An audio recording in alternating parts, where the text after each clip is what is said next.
I'm George Egg, the DIY chef, and I'm here with Vauxhall and On the Tools to cook an amazing builder's lunch without any kitchen equipment. I'm just going to use hand tools and power tools, and it's going to be superb.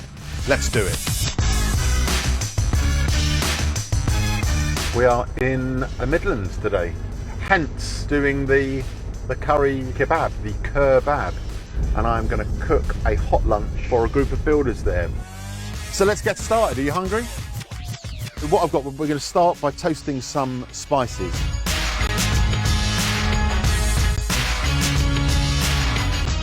So we'll get that firing underneath there, and that's going to warm those up. And if they get nice and hot, it just helps to release the oils. See, they're starting to pop already. It's dessert week, and I thought what I'd do is I would make a dessert rather than bringing ingredients in, using just the free things that you get in the hotel. It's there soaking in the coffee. We'll just pour a tiny little bit more of that. Is it black coffee? Black coffee with a tiny bit of sugar in, and I've popped a tiny bit of the sherry that I got out of the minibar. Right. So that's going there. What I've got as well is in this, Sandy, can you help me with this? Yes, sir. This is a load of the little coffee creamers that you get. I've topped that up with a tiny bit of sugar and a little bit more booze from the minibar. If you could just give that a little extra whisk. What do you make this whisk? Where'd you get this from? Oh yeah, that's a whisk made of course, made of coat hangers. Because they don't ordinarily provide you with a whisk. One of the problems with consuming vast quantities of calorifically rich sugar and non-dairy fats is walking from your deck chair to the ice cream van and back is going to burn up some of those calories. So this means that you get all of those calories and you don't waste any. I've noticed the habit that a lot of people have got of jogging whilst pushing a pram, which seems to be, you know, quite a thing. It always looks like you've stolen the baby, though, I find.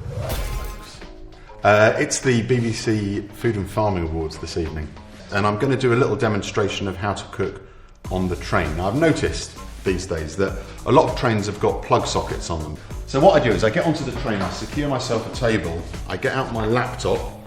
Well, this looks like a sort of, you know, a mid-90s Macintosh Duo, maybe a 2006 special edition PowerBook. Nothing suspicious about that. Turns out actually what it is a disguised Caterlite 292 George Foreman 7-portion party grill, as you can see. So if you've got one of these, you can cook on the train. We're going to do a superb little breakfast, a little brunch dish of poached kippers and eggs with some sourdough croutons. So I've got the kippers and the eggs in these little Ziploc bags, sort of thing you get if you bought earrings, you know, or drugs. And this is a wallpaper stripper, okay, and the steam, the water is boiling in there, the steam's travelling up the hose, and then we're going to clamp that down on top of there. Ruth, would you hold that for me? Yeah, can I put this on? Yeah, please do it. I thought, as it's the hottest day ever, it would be nice for you to stand over some hot steam really good for your hair 5 minutes. well, I think it will work beautifully. Yeah. I'm passionate about cooking. I've been into cooking for as long as I've been a stand-up comedian, which is a couple of decades. Yeah. And about 5-6 years ago, I just started devising a show, cooking on stage, which I took up to the Edinburgh Festival.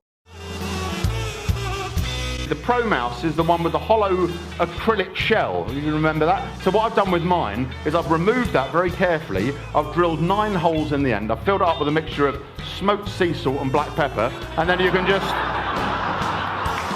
cook with everything, haven't I?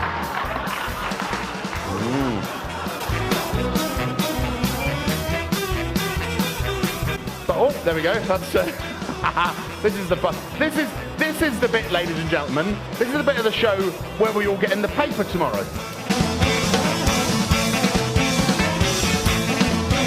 Oh yeah, there we go. Thank you, sir. My name's George Egg. Let's eat. Bon appetit. Thank you.